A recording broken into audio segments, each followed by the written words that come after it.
কোনো ধরনের credit card ব্যবহার করা জায়েজ হবে কিনা? ব্যাংকের ক্রেডিট কার্ড ব্যবহার করে এয়ারপোর্টের ফ্যাসিলিটিস ভোগ করা ইসলামের দৃষ্টিকোণ থেকে ব্যাখ্যা করলে ভালো হয়। জেনারেলি ক্রেডিট কার্ডগুলো যেই পলিসিতে ক্রেডিট কার্ড ইস্যু করে সেটা আসলে সুদের ভিত্তিতে হয়ে থাকে। অর্থাৎ ক্রেডিট কার্ড ব্যবহার করে আপনি যা কেনাকাটা করবেন নির্দিষ্ট সময়ের ভিতরে যদি আপনি পরিশোধ না করেন তাহলে সেক্ষেত্রে আপনাকে সুদ দিতে হবে। ইসলামী ব্যাংকগুলো যেটা করে সেটা হলো যে আমরা সুদ নেব না, এটাকে তারা বিভিন্ন নামে সার্ভিস চার্জ হিসাবে বা বিভিন্ন ভাবে তারা কেটে থাকে। কিন্তু অনেকেই বলেন যে আমরা তো পলিসি এমন ভাবে করা আছে যে আমার সেভিংস অ্যাকাউন্ট থেকে অটোমেটিক আমার কেনাকাটার টাকা কেটে নিবে, অতএব সুদ দেওয়ার অপশনই নেই।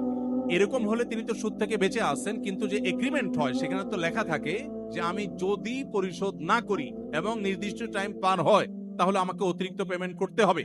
এটা আসলে সুদের চুক্তি, এই জন্য এটা আসলে জায়েজ হয় না। এখন যদি কোনো ব্যাংক এরকম শরিয়ার সব শর্তগুলোকে মেনে কার্ড ইস্যু করতে পারে, সুদের ধারে কাছেও না থাকে, তাহলে সেটা জায়েজ হতে পারে, কিন্তু এটা সুদূর পরাহত।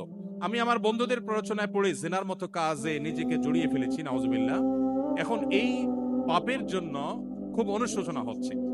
দেখুন, শয়তানের সবচেয়ে বড় অস্ত্রের নাম হলো নৈরাশ্য। শয়তান মানুষকে আশাহত করে দিলে এটা হয় তার সবচেয়ে বড় সাকসেসের বিষয়। আর ইমানদারের কাজ হলো কোনোভাবে শয়তানকে সাকসেস হতে না দেওয়া। আল্লাহ বলেছেন লা তাকনাতু মির রাহমাতিল্লাহ, আল্লাহর রহমতের আশা কখনো তোমরা ছেড়ে দিবে না, কখনো নিরাশ হবে না। ইন্নাল্লাহা ইয়াগফিরুদ যুনুবা জামিআ, আল্লাহ সকল গুনাহ মাফ করে দিবেন। এমন কোন পাপ নেই যে পাপ আল্লাহ মাফ করবেন না।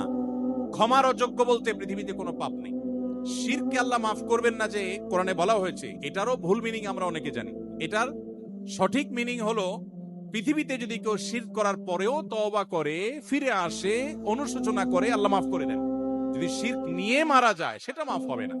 অতএব জেনায় লিপ্ত হয়ে গেছেন কোন তরুণ, নিজের পাপ বুঝতে পেরে আল্লাহর কাছে ক্ষমা প্রার্থনা করেছেন, আর কখনো সে পথে ভুলেও পা মারাবেন না এই মর্মে সংকল্প করেছেন, এই কাজগুলো যদি কেউ করেন আল্লাহ তাআলা নিঃসন্দেহে তার গুনাহ মাফ করবেন।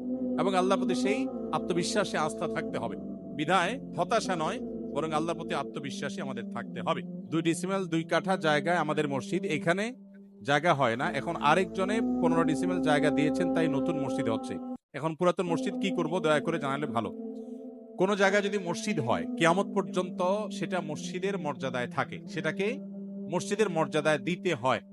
এই জন্য কোন জায়গায় একটা ছোট মসজিদ আছে, এটা সংকুলান হচ্ছে না, খুব ভালো কথা, তো একটা নির্দিষ্ট দূরত্বের পর আরেকটা মসজিদ হবে। কিন্তু এই মসজিদটা একবার মসজিদ হয়ে গেছে, এটাকে মসজিদের জায়গাটাকে পরিবর্তন করে এটাকে মানুষের ঘরবাড়ি বানানো, অন্য কিছু করা, বা এটাকে মার্কেট করা, শপিং মল করা, এগুলো জায়েজ নয়।